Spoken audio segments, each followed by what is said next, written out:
to another episode of Holding Spaces from the Couch to the Community. I'm your host, Andrea Fresh. And as you know, we've been talking with guests in the community about some of the things that people are working through, that people are healing through, that people are growing through. There's many different ways that people heal. There's many different ways that people go through this process. And so what we intend to do is to show that, show everybody's story in a different light and what's important and what's appropriate for them and how they heal. I know that there's been a lot of talk in the media, on social media, just in our community about violence. Um, we know that a lot of those things begin from those inner troubles, those inner traumas that we're going through, and then they manifest into violent ways sometimes in the community. Our guest today has definitely has a story to share with us, just about that trauma, and how that violence manifests, and also how it affects the families of those who are left behind in that process. And so, like I say on every show, some people benefit from the therapeutic couch, and that's fine. But some people benefit from having the floor. And so, our guest today, Mr. Earl Williams Sr., he has the floor. How are you, Mr. Williams? I'm fine. How about yourself? I am well. So, we've been talking. Yeah. So I know you got a story to share. So just kind of start with some of your story, kind of how you started out and Well, at an early age, things were pretty bad at mhm, times, when I was in school. And as it manifests, I was jumped at the age of 13, and that produces a demon. mhm, And it was a thirst that I wasn't going to allow to happen again. mhm, And I made a promise to the principal, to God, and my mom that I wasn't going to allow anybody to do anything to me else again. mhm. Were these by guys that you knew or Yes, yeah? with guys at the school. And after retaliating and found out the reason they jumped me is because they thought I was so much. But I was the poorest, needed the most. Mhm. I put paper in my shoes to keep my feet from touching the street. But they They saw something else that they were jealous of. well, my mom, she didn't play, Mhm, and I was more afraid of my mom than I was anybody. mhm, And she didn't go, so I tried to do, but when mom wasn't there, it was a different thing. And as time went on, I kept getting in trouble. I kept fighting. I kept fighting. I kept fighting, and I didn't know why. But at an early age, they said that I wasn't right, and they wanted me to put me on Ritalin and stuff. But mhm. my mom didn't let me. But then I don't know, from me getting jumped, caused something to happen. But as life went on, as I got older, I got out from my mom, and life started changing. Well, my mom worked 3 jobs, you see what I'm saying? I never lived in the projects. I never had food stamps or nothing like that. You know, I never missed no meals, but Right. it was always something, you know, in our lifestyle that wasn't right because my dad wasn't there, wasn't a Right. man in there. And my mom could teach me everything in the world a woman, could teach a young man. I could cook, clean, wash, iron better than any woman I know. But that man factor wasn't there. Right. So as life went on, I seen the opportunity to get in the streets, you know, and my mom didn't appreciate that. So we had a discussion, Mhm. and you know how mama are. Mhm. This my house My and rules. my rules. If you can't go by my rules, that'll do. Yeah. So I went. And about how old were you when y'all were having that discussion? Well, I was 19. When I went into the service, and like that attitude from me being jumped, you see Mhm. what I'm saying? It had a bad thing with me in the military. I mean, my mind was always to get even, to get even, to get Right. even, because them guys beat the piss out of me. They beat me so bad, I pissed on myself. They put me in a ditch, put leaves on top of me, and put a piece of cardboard up like, a tombstone. And that just really, I mean, you know, did something to me. And like, as I went on in life, my motto was, if you do something to me one time, I'm going to do something to you 10 times. Yeah. And that's the way it was. Well, at the age of 24, I'd been out in the streets and did a whole lot of things. I got a Z28 off the showroom floor of Bell Chevrolet. I didn't have no job. I didn't have no income. But the streets was my, You knew how to avenue. get out here and get it. I had to get out here and get it. Mm-hmm. And that I did. I got it. Mm-hmm. I figured if this is what it took to get, I wake up, I go to sleep thinking about getting that money. Mm-hmm. And as it did, I didn't do drugs, I didn't drink or none of that. I despised everybody that did that. And then I wind up, it's happening to me. Mm-hmm. But see, when you're dealing with things that's not pleasing with God, Mm-hmm. I learned all these things later on, Right. What you do to God's people, it's going to be done to you. Right. It's called reaping and sowing. Right. That's real. I know about that. What goes around, it's going to come back. So kind of from you getting jumped, then you became the I'm gonna get the payback. Right. Because at that time I you became didn't the bully. Right. Because at that time you didn't understand that whatever they were doing to you, that God was going to take care of it. Right. Yeah. Right. So instead of waiting on His justice, I had the justice. I was the judge. I was the jury, mm-hmm. and I was the executioner. Right. And I didn't mind. You see what I'm saying? Yeah. Because it got to the point to where, as I made more money, I started indulging in more and more and more stuff. Right. And then I started using more and more drugs, and the more I used drugs, the more money I wanted to make, and the more I wanted to do, and it was just sickening to the point to where I stayed paranoid. Mm-hmm. I would never leave home without 3 guns. I would never leave home, without weapons, and I was the worstest person out there. Yeah. So in my mind, I'm thinking somebody could do me, and I was the worstest person out there. And as time went on, I got into the business even more and more and more, and it became just second nature to be bad, to be a bad person. Mm-hmm. I knew God.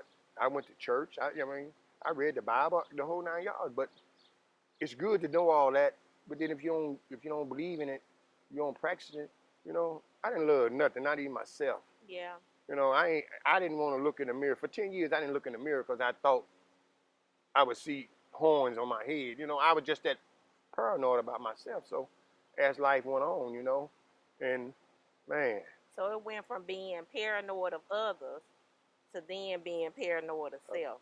Yeah. Mm-hmm. And see, I was more danger to myself than I was anybody else, and I didn't even know it.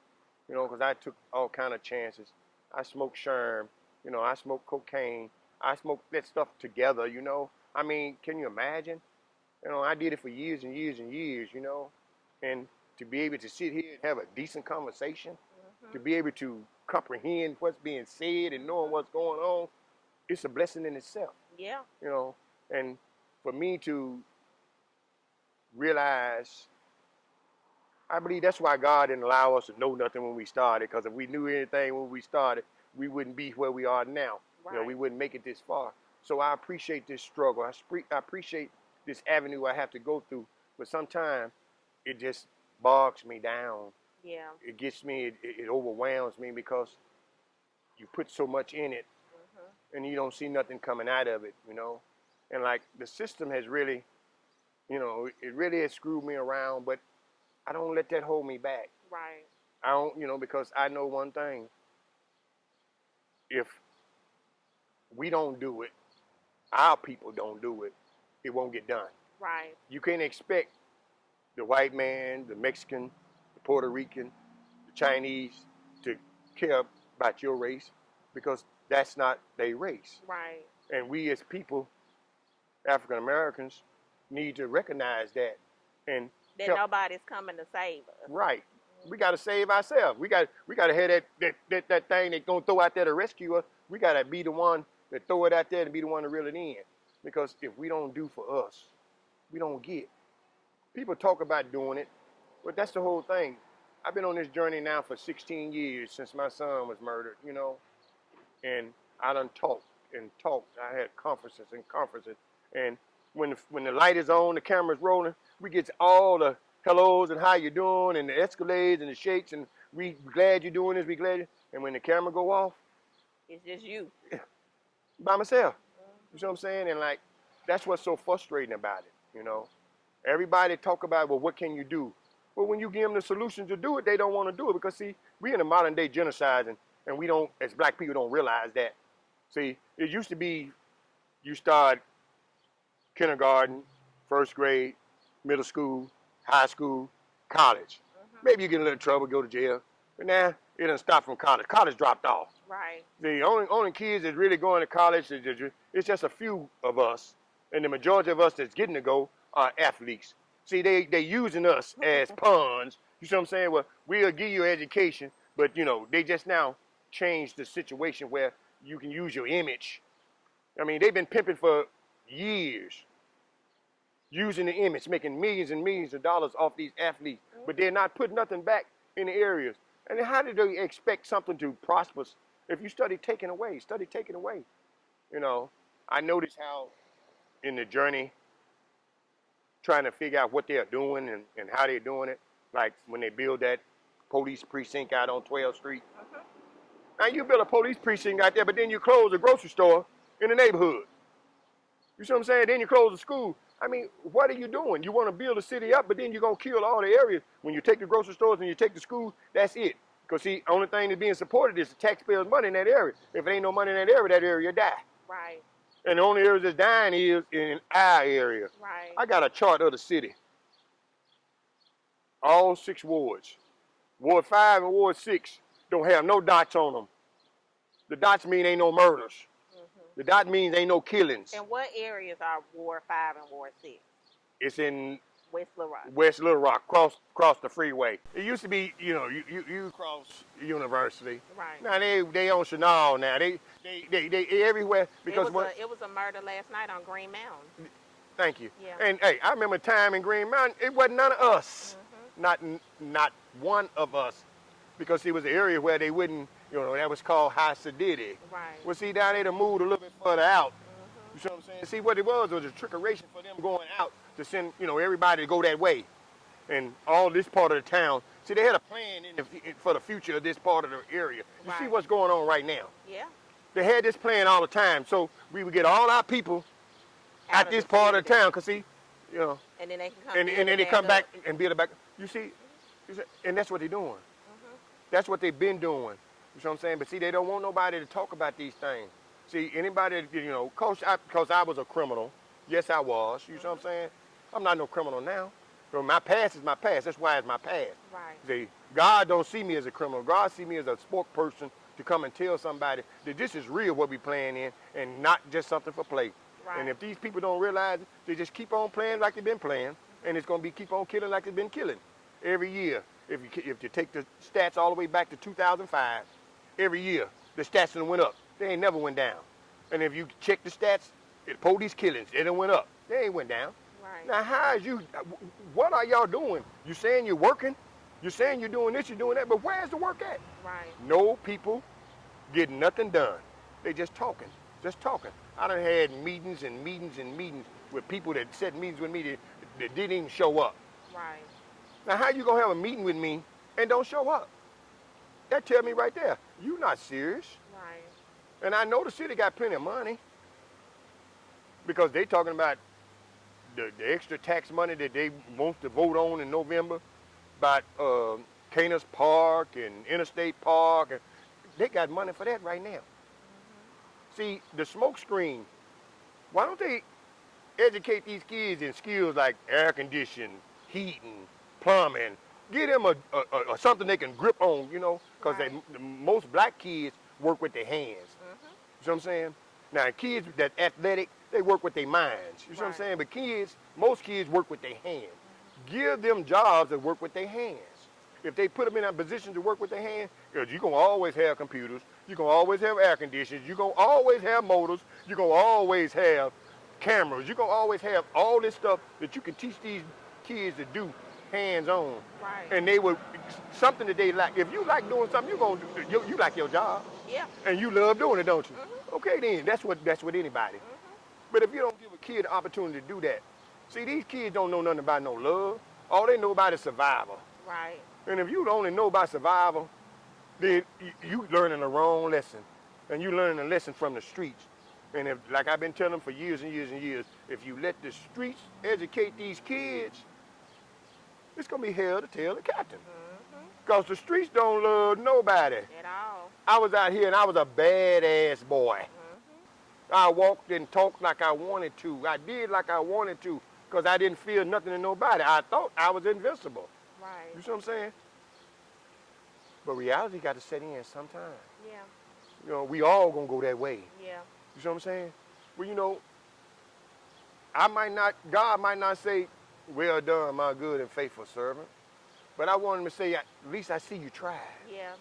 At least I see you try. And that's all, you know, that's my whole ambition, is to try to make it better for those that's coming, you know, after me. Because, you know, it's sad that our brothers and sisters are dying in the streets, man, like it's a turkey shoot. Right. You know, and I mean, you know, and they say, well, what you want to do? What can we do? Well, when you tell them what to do, they tell you it don't work. But then you ask them how you know. Well, did you try it? Right. They tell you no. Well, how you gonna tell me something don't work if you ain't never used it? Right. You see what I'm saying? It's a structure in the streets. Street have a structure. It ain't like, you know, going to school first grade through, you know, sixth, you know. Now, it's called OGs, G's, and Pons. Yeah. That's the street. That's how it operates. And if they don't operate like that, it's not gonna work. Right. That's the language that they understand. That's the language they understand. Because you can talk, a G can talk to a OG can talk to a G, and a G can talk to a Pon, and things work. Right. Because since the two girls were killed down in the South End 2 years ago, it ain't been no shootings, no murders, no nothing. But before, shoot, remember the little girl was murdered on 27th in Martin Luther King. Then the girls were murdered right there on 32nd in Ringo. Then it was a murder down on 25th or 26th in Ringo. And like, it's just all in the hood. I mean, right down on 32nd in Broadway, 32nd, 33rd in Broadway. Right. You see what I'm saying? All these murders in the hood. Well, you know, now we police ourselves. I mean, you know, when you police yourself. But see, we asked them about having a powwow with all the people that's, you know, in the controversies. Right. And we asked them about having security. Well, they told us that they work off duty, and it's $45 an hour. And I'm looking at her like, I know you didn't say that. You mean to tell me we gonna go and fence for y'all, and y'all gonna charge us $45 an hour for police protection? That's crazy. That's telling me right there that you don't want to do what you need to do, because this is business, sending our kids to prison. See, like we was talking before on murder. Yeah. Well, a person to murder somebody, you're not going to get nothing out of them. They ain't going to work. They're going to be controversial. They're going to cause you problems, the whole 9 yards. But you got somebody with a marijuana charge or a robbery charge or carjacking charge. Well, they're going to work them to death because they figure, well, you know, I can get out. You know what I'm saying? Right. And it's a farm thing. You know, when you're on the farm, if you're a farmer and you get out here in these streets and all you done was farming, ain't no farming work, what that mean? That means a revolving door. Revolving door, you know? And it only us. It's only our people. And we look at it as a very shadowed thing, but it's blown out of proportion. They got it like this here, but it's all blown out of proportion. If they check the records of the prisons, I bet you the majority of them in there are black. The majority of them in there are not in there for murder, rape, and robbery. You see what I'm saying? I mean, you get more time for drugs than you do for killing somebody. You see what I'm saying? And then this is the thing, the streets know that, Yeah. which is why killing people isn't as It, big of a, right. yeah. Because like I say, you go in there, you kill somebody, you stay in jail a few days. They put a Jackie bond up, 100,000, 200,000, $1 million. You sit in there a few days, then it's down to a million, then it's down to 500,000, then it's down to 50,000, then it's down to, well, we tired of holding you. Can you come up with any money? Right. That's kind of the attitude, you know, because the system don't want the system to work. They pretend they do, but they don't. Because see, when you can put fear in a person's heart that I'm a bad guy and I need to be locked up, see what I'm saying? I might not even have a traffic ticket, but I done convinced all y'all that I'm a bad guy. Well, who you think they're gonna believe? Because they need me down there in them fields. They need me to run them processing plants. They got vegetable, they got meat, they got pig, they got cows, I know this because I was there. Right. See what I'm saying? I was one of you see what I'm saying? One of the workers. Yeah. You know, and all my mind was getting home. But then, Was there any rehabilitation or any program, anything like that existed?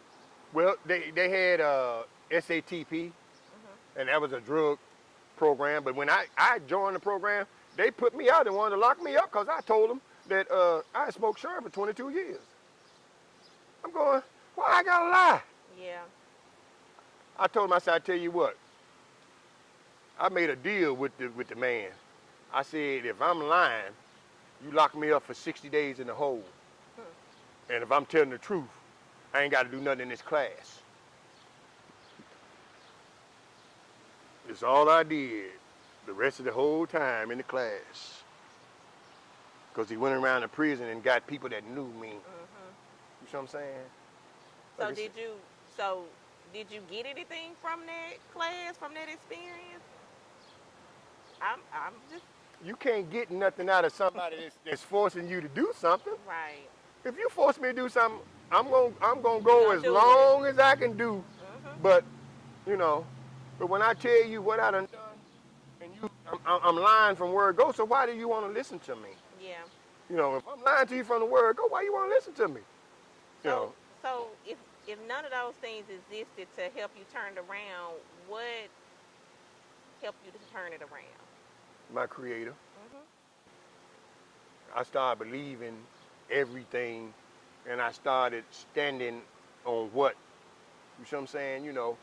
Like you say, well, you pray to get some money today. Well, I was expecting when I pray, I expect to get some. If I prayed about to get some money, So you put the faith behind it. Yeah. I expect to get it. And hey, believe you me, he ain't letting me down yet. Mhm. See what I'm saying? I haven't did nothing. The 30th of this month, 11 calendar years, I hadn't done nothing but what I wanted to do. Mhm. See what I'm saying? I get Social Security. That's my only income. Mhm. I don't have no want for nothing. Mhm. I say, Lord, I know you said that your book said you're gonna supply all my needs and maybe a little smidget of my wants, but all my needs. Mhm. So light, water, gas, telephone, and food. Them was all my needs. All that other stuff. And I was selling drugs. I quit selling drugs. I was smoking. I was drinking. I lost my job and all. I said, Lord, I'm gonna stand on your word. Mhm. I wish I could go knock on some wood right now. You see what I'm Mhm. saying? Mhm. Because he ain't let me down. Yeah. And I done had some trying times, honey. Mhm. I done had some real trying times, where I didn't want to live. And I still had them times. But God don't make junk. And you don't just say I check in and check out when you Right. want to. Right. And I know he ain't brought me this far to just let me down. So I figured like this, if I'm gonna please anything or anybody, it's gonna be my creator. Mhm. And if I'm going this way, if ain't nobody going the way I'm going, then I'm gonna go off and leave them. Because I can't see no other way but doing what I'm doing. It's a pleasure to me to do it. It's a blessing to me to do it. It's a blessing to other people because people say, well, how you do it? I can't tell them but one thing. It's him. So even though things are still difficult, it's not the same type of difficult when you were constantly having to live Oh yeah. with that pressure, with that anxiety, with that I gotta always be on guard, I gotta always protect I myself, I gotta I ain't always. never. Hey, God is my God. Hmm. God is my protector. Yeah, and then that take the pressure off of Earl. Ain't no pressure. Hmm. Only pressure I have is with the city of Little Rock, the state of Arkansas, Hmm. because my young brothers and sisters, they started dying in the streets. And I had 3 of my sons be murdered. And they don't, what if I had took the attitude that I wanted to kill because of mine was killed? Because I had that attitude. I had it. But I just thank God that he just squeezed my heart enough to get that core out. Right. Because every day I think about it. I think about it so much that I used to see a psychiatrist every 90 days. Now I have to see him every week Hmm. because That that hurt. pressure, you study coming, Hmm. and then, oh boy, It's okay. when people don't care about people, you know, they do them any kind of way. And the first thing they say, well, we don't have money to do. I don't believe that. Hmm. Because I just seen where they had a $70-something million surplus. And then the federal government just gave 30-something point something million for the infrastructure, reconstruction, and reentry. Well, that's over $100-something million in Pulaski County. We ain't got no money. No, we ain't got no money because all y'all giving each other raises. And y'all don't do nothing. How you gonna debate about somebody's tax money? Hmm. You know, I couldn't understand for 6.5, 7 months, you debating on giving a stimulus package of $2,000. Like you giving them Hmm. it ain't your money. It's the money of the people that you ain't want to give it to. Hmm. I mean, I don't understand what is wrong with society. Right. And It's then want to focus on the people at the lowest level and what they doing, but not understanding that it's coming right. down. It's on the top. It ain't. It Yeah. ain't on the bottom. It ain't on the bottom. Which is It's on the which is top. kind of what you're saying, and that's why the people that are at the bottom have to recognize that and start to work together to build instead of fighting amongst Because ourselves. when you're on the bottom, you can't do nothing but come up. Yeah. You see what I'm saying? I mean, how low can you go? Yeah. When you're on the bottom, that means You that's got it. room. You got room to grow. I mean, you know, in life and living, you don't have a basement. Yeah. You just have a bottom. Yeah. And when you're at the bottom, and I mean, and then too, when they don't fertilize the ground and put seeds in there to grow, you don't get no harvest. Yeah. And that's what it is. They not doing the steps that's supposed to be done. You see what I'm saying? They putting the horse behind the wagon Right. and expecting the wagon to go up the hill. Well, first of all, like I say, you train them, give them an opportunity to respect themselves. A person that respects himself is not going to disrespect you, Yeah. and that's for sure. Yep. I know for fact because hey, I was very disrespectful. You know what I'm saying? But it was because Because you I didn't didn't respect respect your. me, Yeah. and now I respect any and everybody. Mhm. I don't care how you are, what you are, who you are. Mhm. Long as you is respectable, that's what I'm gonna be. Mhm. But I don't tolerate disrespect. Disrespect. I Mhm. don't. I don't care who you are. Mhm. I don't care who you are. Your position is not that important to me to disrespect me because I'm not gonna do you. And you know that's how I am. That's how I live. And my word is good. Right. If I tell you I'm gonna do something, you can count on me. I'm not gonna just give you uh, open promises like some of the Yeah. people. And that's the You know, thing too. That's some of what's missing is not having that confidence in the people that right, they're gonna do what they say they're gonna do. right. And so then that put people in the mindset of, they get tired of getting disappointed. they get tired of getting, lied to or mistreated, and then they take it into their own hands to try to fix a problem, but it wasn't really their problem to In try the to first fix place. it. Mm-hmm. And then it escalates into something out of hand. Reconciliation. That's what it's about with God. And people don't understand that sometimes in that act of forgiveness, it is for the other person, but it's really for It's not for the other person. it's It's really for for you. you. Yes, Because you because then are it the release one you from. carrying that burden. Mm-hmm. See, it says, take your burdens and lay them down. Mm-hmm. Well, if you lay them down, as soon as you turn around and pick them back up, it goes out the door the same way it came in. Right. So, and So forgiving him wasn't a act. I'm certainly it benefited him, but it was really for you. I could taste food again. I could eat more than a piece of bacon. Shoot, I used to eat 3 eggs, 3 toasts, 4 pieces of bacon, drink some milk and orange juice, to just a piece of bacon, a half a toast. Mm-hmm. So I'm saying I got a full breakfast, and shoot, since that happened, well, I done gained about 20 pounds. Boy, look. That's that good weight. Yeah. Hey, honey, for real. Yeah, And because you were able to let that burden go. I'm telling you, I started out at 278, and I got down to like 248. And I'm eating a little bit, but it just kept, going away. But to have the feeling and the sense of mind and the relief, I wouldn't trade it for nothing in the world. Because I know it's a gift from God. Yeah. And I know that the journey I'm on is a real rough, rugged one. But, it said with God, you can do anything. Yeah. And I believe that. Yeah. Well, that's why Well, I'm you're here a today. witness. That's why I'm here today, because, see, I know it works. I know that he can change anybody that wants the love. You got to want it in order to get it. You see what I'm saying? And, like, he not going to make you come, but he'll sure accept you when you come, without a doubt. And that's what he's done with me.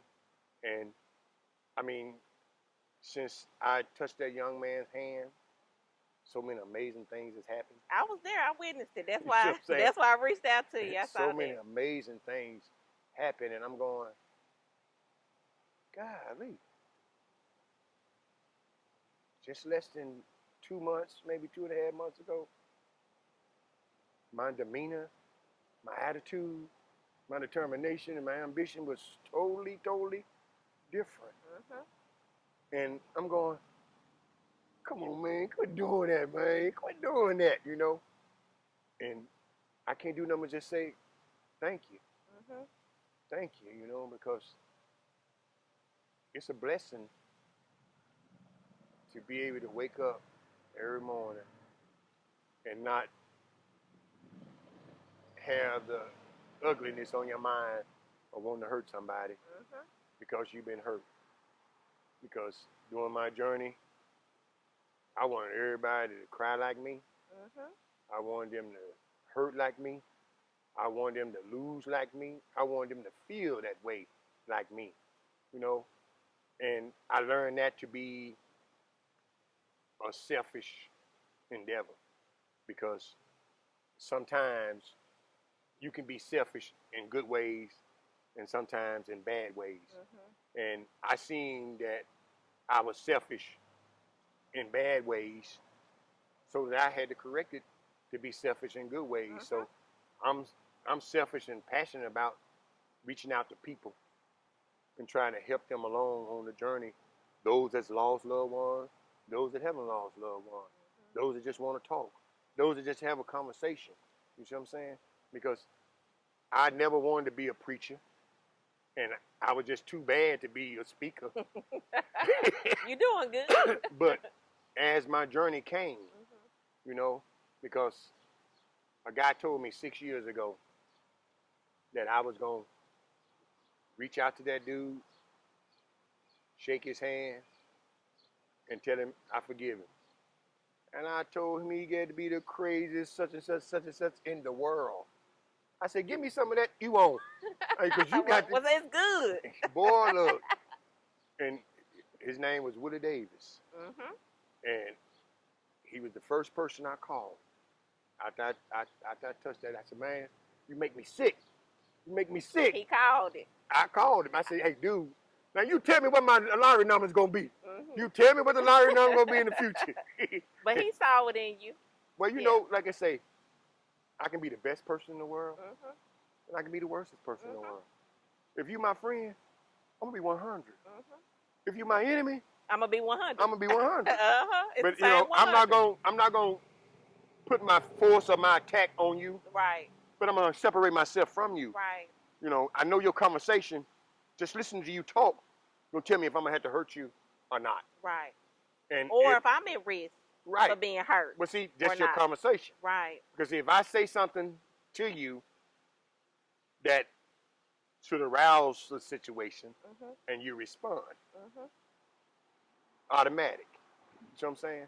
So I know when that type of stuff happens, I get out the way. Yeah. Because see, I know what's going to happen with me. And that's the thing about it is, you know, some of the things that younger people lack, that older people possess if they choose to, is wisdom. Because they have not experienced some of the things that you or that I have experienced. So they're lacking the wisdom. But if we're not there and in a position to help them with it, then they don't have anything. They don't. And see, and that's what's so bad about the church now. Okay, the thing about it though, the focus on money. We just had this virus 18 months.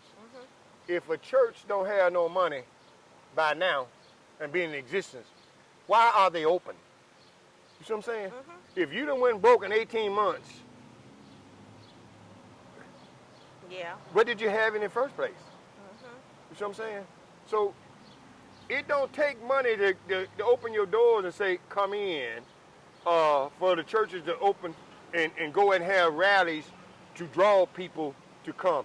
See, like in the old days, you know what I'm saying? Hey, back in the day when we was coming up, hey, you had to be up and ready to go to church. You see what I'm saying? Yeah, the van you can't eat no breakfast. You can't do nothing. You got to be ready to go to church. And church was the whole thing about the situation. And like, we don't have that now. And the kids don't. I mean, you know, they don't have that spiritual love. They don't have the love at all. Period. You know, because they got left out the most during the pandemic. Well, not only that, but you know, they got left out 20 years ago. Yeah. When the sherm and the cocaine and all of that was the dominant in their parents' lives, and the parents wasn't in their lives, and they had to fence for themselves. And you know, I was talking to a young man a few years back, and I said, you know how to cook? He said, yeah. I said, what you know how to cook? Well, I get me a bowl of water and put it in the microwave, and I put me a ramen noodle in there, and I get me a bowl and put me some water in the microwave and put a hot dog in there. Shoot, I be cooking. I said, dude, that ain't cooking. Well, that's all I had to eat. So that's spending for yourself. You see what I'm saying? Yeah. That's all I got to eat. I mean, and that's what it be, you know. That's all they had to eat, you know. And like, what kid gonna want to listen, going to school, in the classroom? He ain't listening to you. Yeah. He listening to his stomach growling. Yeah. Or if something traumatic happened at home. And see, they don't realize that. Yeah, they don't realize that. Coming into school. It's a lot of drama. It's a lot of drama in the home. Yeah, you know and it don't cut off just because now it's class time. Right. Yeah. Because see, what fail to realize is that the system in society has taken man out of the household, even sparingly, if a man had been there. You see what I'm saying? But now they took the man out the household completely, and woman is fencing for themselves. You see what I'm saying? And then they put stress on the kids. On the kids, and then when the woman had to fence for themselves, that means she man mama role and man role. So now, what she need with a Joe Blow coming along if he ain't putting out no cheese? Right. You see what I'm saying? And the system got that like that because they done took all our young brothers off the street, you know, through this bull. Yeah. And they know how sensitive women are. not to put women down, but women No, are, I know exactly what you're because saying. see, they know how to attack the emotional system, They know how to manipulate. manipulate Right, emotions. right. And if women And tend to right, and if I say, be more honey, I'm emotional, gonna give you $500 and let Billy Bob get on down the road every month, what you think? Billy Bob, he gone. Billy is gone. hmm He might be bringing 200 in, but they say five. Billy, you gone. hmm See, they not looking at it like this. yeah, They look at it like this, and it ain't like that. It's like a germ, but they want to make it seem like it's out here in the open. No, it's a little germ that you have to look through the microscope to see, and that's what they don't want to be done. Because when you have to put product into something to get something out of it, you just can't get something out of something without putting something in it. You see what I'm saying? So, I don't understand their philosophy. And when I try to tell them what would work, I'm always told that won't work.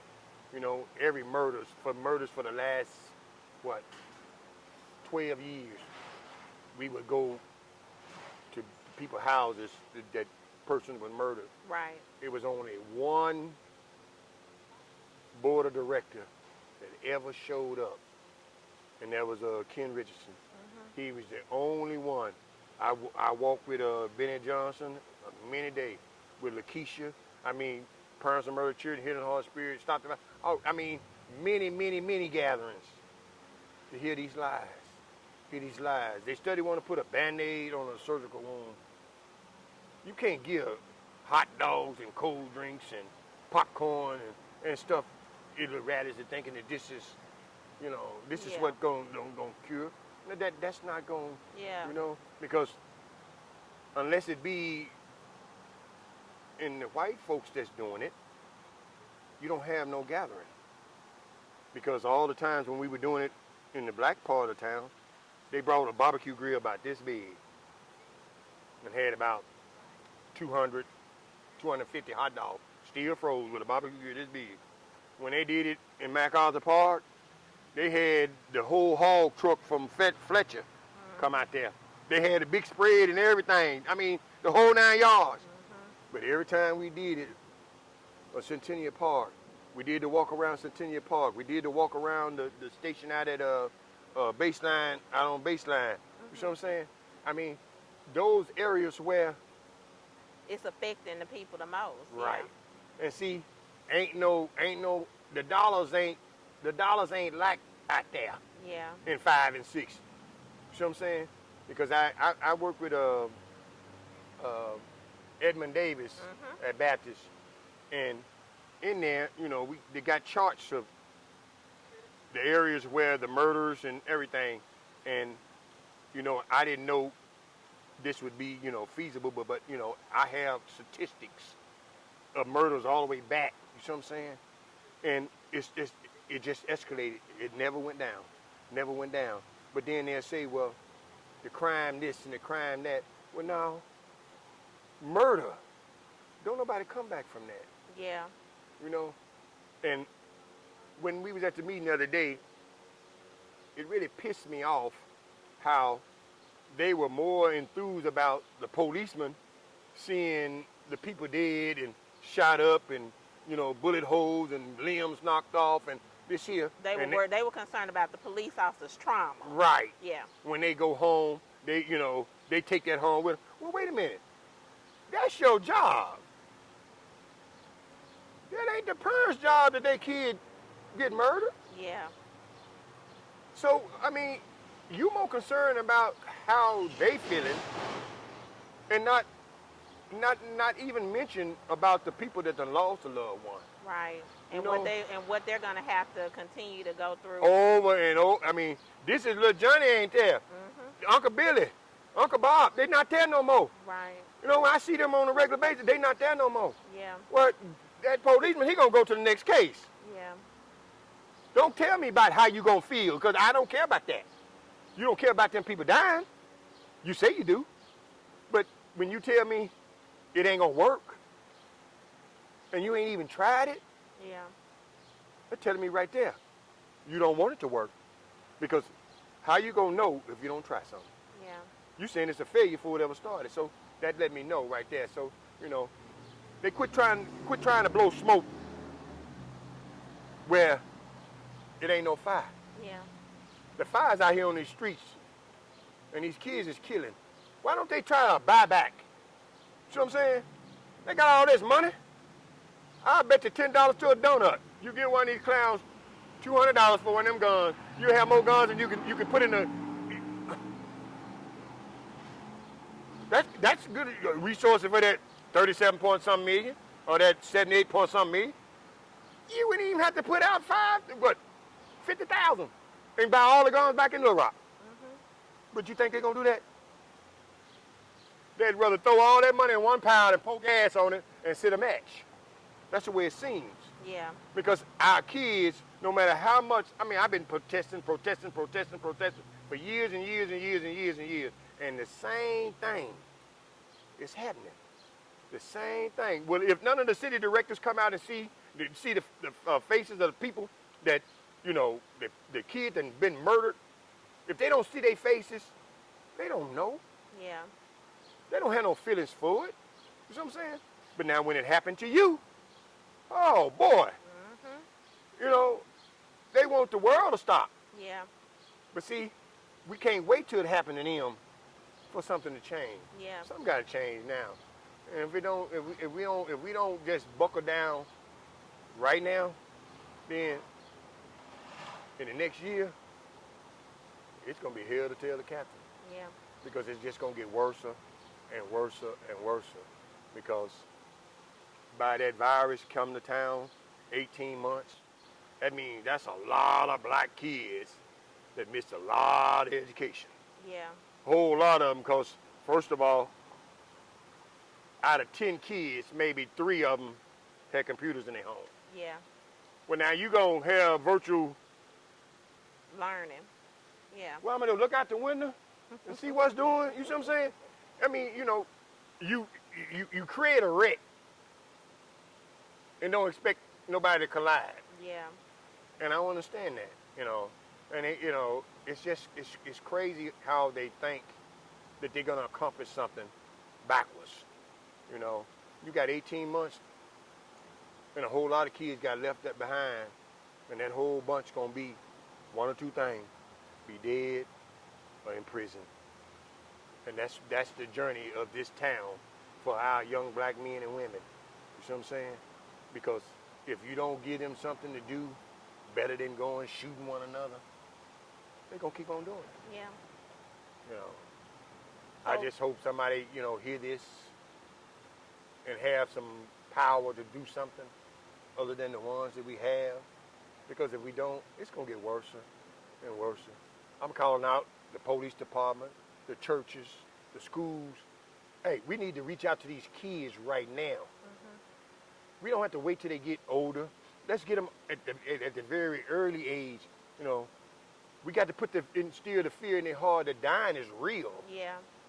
And it ain't no certain level that you can die. You can die any second. Life is precious. Yeah. These kids don't realize life is precious because ain't nobody really told them. Yeah. And if you can tell them, but don't show them, it's a big difference. Mhm. You know, they always told me seeing is believing, touching is feelings, and your action speaks louder than words. Well, you know, we're not getting very much action. Yeah. We're not getting very much action because the rate of people dying in this city every other day. Every other day somebody getting shot. Yeah. And if they don't have the guns, they can't do that. So I want to thank you for Mhm. sharing your story, and I think that it's a really powerful example of how you turn that pain into purpose. Because you didn't talk a lot about yourself and your work, but I know you out here working. Oh, So yeah, that's what you kind of dedicate yourself to doing, and talking and kind of spreading that message and working with programs. This has been beneficial to lots of different people, those working in the community, those suffering in the community right now. Check in on our social media. We'll have the links up to those programs, the OK program, Healing Hearts for Healing Heart and Spirit, Healing Hearts for Spirits, and Stop the Violence, Stop the Violence, and Parents of Murdered Children. and Parents of Murdered Children, and the Dory Project. Yeah, Dory So Project. we'll have all of those links up. If you in the community, if you need those resources, they are there. They're working with officials to try to bring some changes about.